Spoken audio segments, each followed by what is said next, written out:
Hi, everybody. Um, I look like I have conjunctivitis. I've been crying for like the last 20 minutes. Thankfully, I can get through this talk because the history of endoscopy that I'm going to talk about is not very interesting, a little bit less emotional than what we've had so far. But I want to sort of set the stage for all the other talks that are going to come. And thank you, Dr. Jeff Marks, for your assistance with this. I'm going to talk a little bit about the history of endoscopy and bring us to this paper that Jeff published in 1975, his first endoscopy publication. And like he said, this is something that we still use to this day. Endoscopy has been difficult to get going from the beginning because technology had to develop to a stage where you could take something that is to be able to visualize inside the human body without making an incision. The technology evolved over a long period of time.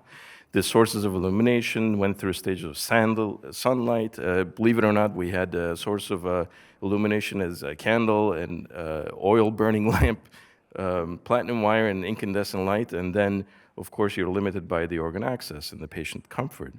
So it's come a long way. Hippocrates, about 400 years before 400 BC, had a crude anal speculum. Al-Bulasim reflected light with a mirror to view inside the body. Then we had in 1587 the great advent of the time to look inside of the nose. This was a big accomplishment back then. And then slowly it evolved into the lick lighter in 1805 by Philip Bozzini.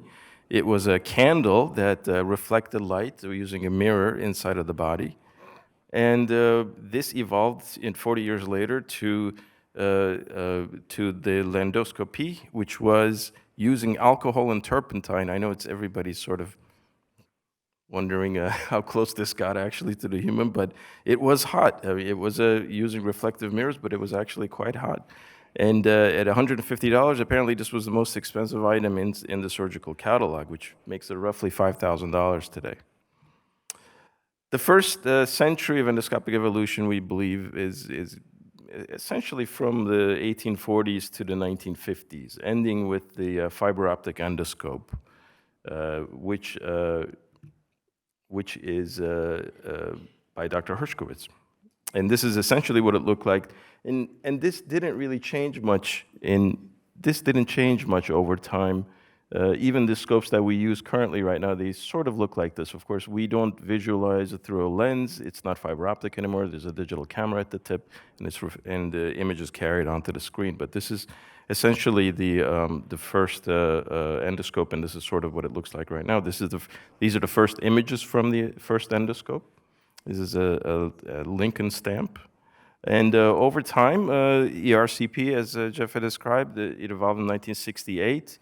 Not much long after, in 1969, the first polypectomy was performed. And apparently at this time, gastroenterologists were hesitant to step on the cautery pedal, so a surgeon would have to go into the room and step on the cautery pedal, which makes, now that I hear the story about the injection being, gastroenterologists thinking they're going to kill the patient by injecting into the mucosa, it makes sense. I mean, these were the camps that were so divided. And I think this is among your greatest contributions, Jeff, is to bridging that gap and bringing us all together in the gastroenterology and the surgical worlds. And when we look at the golden era of endoscopy, one of your greatest achievements is featured prominently right in the middle there, the percutaneous endoscopic gastrostomy that we're going to be talking about later. But let's go back to your initial paper, the endoscopy paper, the endoscopic marking of colonic lesions. This was using the Pelican India ink, literally obtained from a store and mixed with some water and injected using that Olympus needle, I think it's the EM1K needle that you were using. NM1K? No, it's incredible. The NM series is still out, by the way. They're still making needles under that name. But this is the initial case, the injection into the submucosa, And then, of course, after the colon came out, they were able to tell that this is exactly where it was supposed to go.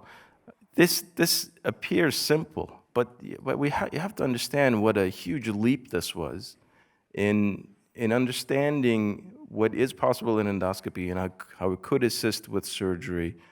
It is these leaps in imagination and leaps in logic that end up changing the world, literally. If we think about this, this is now, this is over 40 years later, and we're still using this technique. I still use India ink to mark lesions. And it's not just in the colon. We do it in the esophagus, we do it in the stomach, we do it in the small intestine. In fact, this is the first thing that is asked of us by a surgeon when they ask, where's the lesion? Did you mark it? Did you ink it? Did you tattoo it? It's incredible to me that, having done so much, this is how you started. I mean, you started out with the kind of publication that many of us would dream about having at the end of their career, but this was your start. And you may not know this about Jeff and I relationship, but I was able to improve on this after we got together in 2015, which led to our seminal paper, which was about the second generation of tattoo advancing, where we took the colon tattooing and we found that the semicolon actually made a better tattoo. Now, you can see Steve Wexner was involved in this. He's, arguably the most well-known colon surgeon in the world, and he will now not operate without having a semicolon tattoo placed in the colon. And but it took over 40 years, Jeff. You have to admit that's pretty good. Yours lasted for a very long period of time. But in all seriousness, the impact that you've had on patients over time is absolutely incredible. The India ink is still used today. There are more than 600,000 colon resections done in the U.S., and you have to imagine that several hundred thousand of them have ink tattoos placed to find the exact place of the location.